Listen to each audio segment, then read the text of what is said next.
Hello, my dear students. Welcome to my channel. And as you all know, that I'm Divya, your science expert. So let me tell you that my channel is in collaboration with Infinity Learn now. So from today onwards, you are going to get much more quality content. So please keep supporting us. So today I'm going to take up a topic. Which is from class 10th science transportation, that is circulatory system. तो जैसे कि आपको कहीं एक जगह से दूसरी जगह जाने के लिए मीन्स ऑफ ट्रांसपोर्ट का यूज करना पड़ता है, वैसे ही हमारी बॉडी में सब चीजें जहां पे यूज होनी है वहीं पे नहीं बन रही है. लेट्स से अगर कोई चीज यहां बन रही है और उसका यूज यहां है, तो उसको यहां से यहां तक पहुंचाने के लिए again we need a means of transport. और हमारी बॉडी में ट्रांसपोर्ट करने के लिए क्या होते हैं? Circulatory system. So today in this video I am going to talk about a cardiac cycle, systole and diastole, aorta, pulmonary and systemic circulation, blood pressure and its measurement. तो ये सारे topics आज हम इस session के अंदर पढ़ने वाले हैं. So what we are waiting for, let's get started. तो सबसे पहले जैसे कि मैंने आपको बताया, एक जगह से दूसरी जगह जाने के लिए हमें मीन्स ऑफ ट्रांसपोर्ट का ज़रूरत होता है. ऐसे ही हमारी बॉडी में भी चीज़ों को इधर से उधर ट्रांसफ़र करने के लिए we need means of transport. अब हमारी बॉडी में ट्रांसपोर्ट करने के लिए what do we have? We have circulatory system. We have circulatory system. तो एक तो हमारी बॉडी में ब्लड सर्कुलेटरी सिस्टम प्रेजेंट होता है और एक हमारी बॉडी में होता है लिम्फैटिक सिस्टम. और इनके अंदर होते हैं फ्लूइड्स जो चीज़ों को ट्रांसपोर्ट करते हैं. ब्लड सर्कुलेटरी सिस्टम में जो चीज़ों को ट्रांसपोर्ट करता है दैट इज ब्लड, और लिम्फैटिक सिस्टम में जो चीज़ों को ट्रांसपोर्ट करता है दैट इज लिम्फ. अब जैसे कि इस पिक्चर के अंदर आप देख पा रहे हो, it is showing you about the blood circulatory system. आप देख रहे हो किस तरीके से हार्ट है, किस तरीके से बिल्कुल पेड़ की ब्रांचेस की तरह वेसल्स दिख रही हैं. So they are all carrying blood and they are transporting the substances to all the cells of our body. तो अब ब्लड जो है हमारा सर्कुलेटिंग फ्लूइड, उसको पंप करने के लिए एक ऑर्गन भी होगा. So that organ is heart.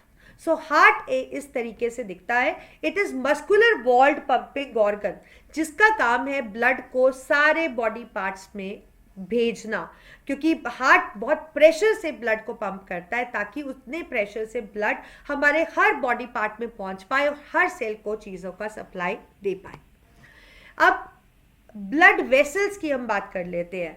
तो ब्लड वेसल्स जो होती है, जो ब्लड है वो ब्लड वेसल्स के अंदर ही फ्लो करता है. तो हार्ट से जो ये आप देख रहे हो वेसल्स निकल रही है, these are called as blood vessels. अब जैसे कि इस पिक्चर में आप देख रहे हो ये ब्लड वेसल्स है. This is blood vessel, this is blood vessel, even these are blood vessels. अब आप सोच रहे होगे कि यहाँ पे मैंने कोई ब्लड वेसल रेड बनाई है, कोई ब्लू है और कुछ मोटी है और कुछ बहुत थिन है.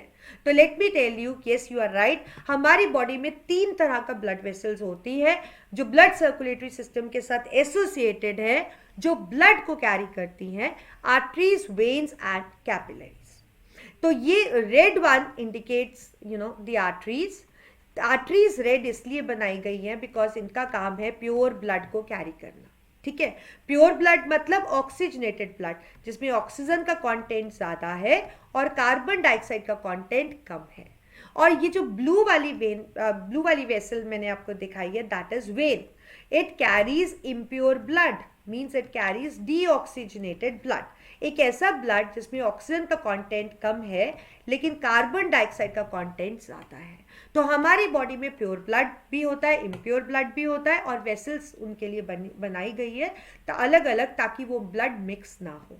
और ये जो फाइनर वेसल्स आप देख पा रहे हो दीज आर कैपिलरीज. ये बहुत ही थिन वेसल्स होती हैं.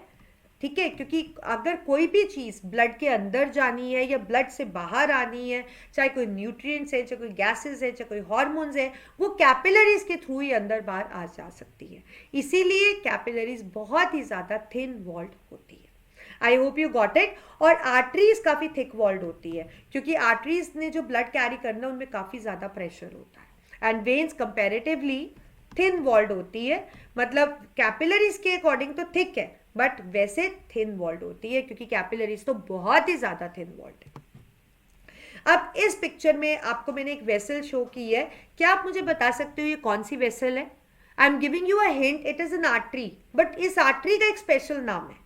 सो let me tell you, this artery is called as aorta. इस आर्टरी को हम क्या बोलते हैं? अरोटा. अब इस आर्टरी को स्पेशल नाम क्यों दिया गया है? Because it is largest artery of our body.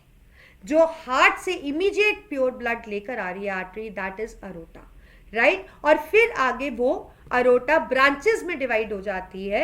मतलब अरोटा आगे आर्टरीज बना लेती है, फाइनर वेसल्स बना लेती है, कुछ उसकी जो ब्रांचेस, और उससे भी आगे जो फाइनर ब्रांचेस निकलती है उनको हम आर्टरियोल्स कहते हैं. एंड फाइनली वो कहाँ पे लीड करती है? कैपिलरीज पे, राइट. क्योंकि देखो आर्टरी और वेन हमेशा इंटरकनेक्टेड होती है, और वो इंटरकनेक्टेड होती है बाय मींस ऑफ कैपिलरीज, कभी भी ब्लंट नहीं होंगी. Arteries and veins are always interconnected, ठीक है. और ये जो कैपिलरीज है, then they extend into finer veins. Those finer veins are called as venules. जैसे आर्टरियोल्स एक फाइनर आर्टरीज थी, ऐसी वेन्यूल्स भी एक फाइनर वेन्स है.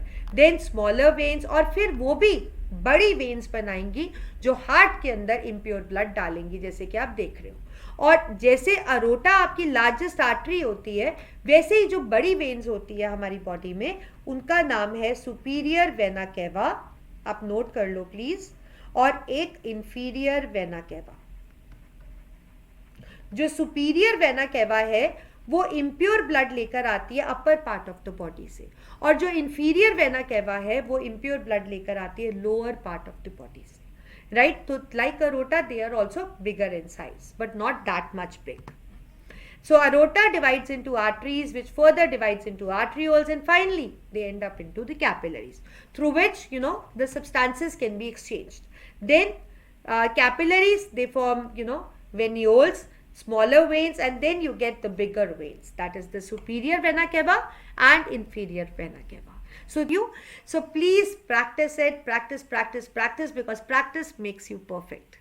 So with this, I'm ending this. If you like it, hit the like button, share the video with your friends, and do not forget to hit the bell icon, because if you won't hit the bell icon, you won't be notified and you will miss the quality content. So, and one more thing, if you haven't subscribed my channel, just subscribe it right now. Okay? So thank you. Bye-bye. Take care. Have a nice day.